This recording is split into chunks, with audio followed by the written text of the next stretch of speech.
I don't think hell exists. I happen to believe in life after death, but I don't think it's got a thing to do with reward and punishment.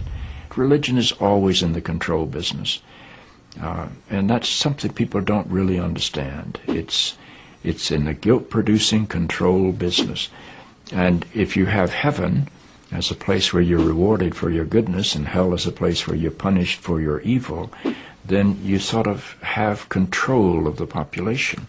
And so they create this fiery place, which has quite literally scared the hell out of a lot of people throughout Christian history. Mm-hmm. And it's part of a control tactic. But wait a minute, you're saying that hell, the idea of a place under the earth or somewhere where you're tormented for an eternity, is actually an invention of the church? I think the church fired its furnaces hotter than anybody else. But I think there's a sense in most religious life of reward and punishment in some form. The church doesn't like for people to grow up, because you can't control grown-ups. That's why we talk about being born again. When you're born again, you're still a child.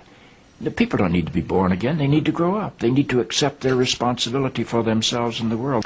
What do you make of the theology, which is quite prominent these days in America, which is that there is one guaranteed way not to go to hell, and that is to accept Jesus as your personal Savior? Yeah, I grew up in that tradition.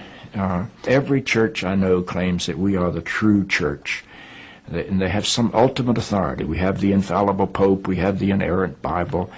The idea that the truth of God can be bound in any human system, by any human creed, by any human book, is almost beyond imagination for me. I mean, God is not a Christian. God is not a Jew or a Muslim or a Hindu or a Buddhist. All of those are human systems which human beings have created to try to help us walk into the mystery of God. I honor my tradition. I walk through my tradition. But I don't believe my tradition defines God. I think it only points me to God. Life is a startling and wondrous experience. And eventually I think we're going to discover that God is unfolding through the life of our consciousness and our self-consciousness and is not a parent figure up in the sky. But I believe because I'm related to something that is not bound by time and space, that I will share in whatever God's eternity is.